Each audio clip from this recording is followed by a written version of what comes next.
একটি জরুরি কথা বলার জন্য এই ভিডিওটি রেকর্ড করা হচ্ছে।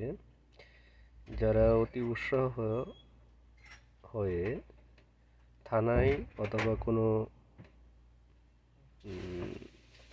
সংখ্যালঘু অথবা কোনো প্রতিপক্ষের প্রতিষ্ঠান অথবা বাড়িতে হামলা করতেছেন, তারা আসলেই কি দেশের ভালো চান?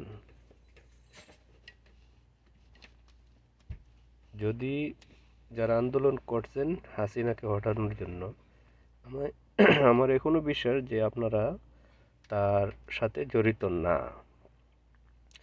সো আপনারা যদি জড়িত না থাকেন, যারা হামলা করতেছে তাদেরকে ওই পরাজিত দলের লোক মনে করে এইসব হামলা প্রতিহত করেন। এটি আপনার আমার সকলের দায়িত্ব। সংখ্যালঘু এবং রাষ্ট্রের প্রতিষ্ঠান এবং যারা পরাজিত দল, তাদের বাড়িঘর প্রতিষ্ঠান রক্ষা করা, এগুলি হচ্ছে আমাদের দায়িত্ব। যেহেতু আমরা স্বৈরাচার হটাইছি, আমাদের দায়িত্ব এগুলি রক্ষা করা। তো আমরা যদি এগুলির মধ্যে জড়িত থাকি, অতি দ্রুত বিরত থাকেন, আমি মনে করি জড়িত না, এগুলি পরাজিত পার্টিরাই তা করতেছে বদনাম সৃষ্টি করার জন্য।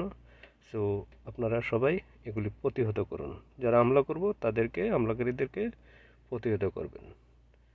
এটি আমার কথা।